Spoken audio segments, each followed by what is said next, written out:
આવતીકાલે 11 વાગે રાજકોટ પોલીસ કમિશનરની કચેરી આગળ ધરણાનો જે કાર્યક્રમ રાખેલો છે કોંગ્રેસ પાર્ટી આયોજિત એમાં હું પોતે પણ આવવાની છું।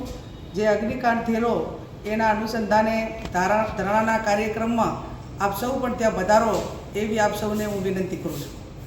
રાજકોટ ટીઆરપી ગેમ ઝોન આગકાંડ દુર્ઘટનામાં અત્યાર સુધીમાં 20 દિવસ જેટલો સમય થયો। પીડિત પરિવારો હજુ આઘાતમાં છે, એ વ્યથામાં છે। કોંગ્રેસના વડગામના ધારાસભ્ય જિગ્નેશ મેવાણી, સેવાદળના અધ્યક્ષ લાલજી દેસાઈ સહિતના કોંગ્રેસી નેતાઓ ન્યાય માટે લડત ચલાવી રહ્યા છે। આ આંદોલનમાં 3 દિવસ ધરણા અને ઉપવાસ પણ કરાયા, જેમાં જિગ્નેશ મેવાણીની સાથે ગાયત્રીબા વાઘેલા, મહેશ રાજપૂત, લાલજી દેસાઈ અને પાલ આંબલિયા અને પીડિત પરિવારો પણ જોડાયા। આવતીકાલે કોંગ્રેસના દિગ્ગજ નેતાઓ રાજકોટ પોલીસ કમિશનરની કચેરીમાં ધરણા પ્રદર્શન કરવાના છે। રાજકોટવાસીઓને તેમાં જોડાવા માટે અપીલ પણ કરવામાં આવી છે।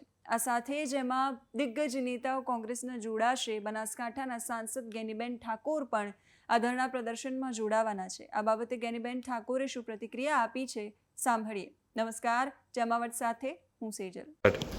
આવતીકાલે 11 વાગે રાજકોટ પોલીસ કમિશનરની કચેરી આગળ ધરણાનો જે કાર્યક્રમ રાખેલો છે કોંગ્રેસ પાર્ટી આયોજિત એમાં હું પોતે પણ આવવાની છું।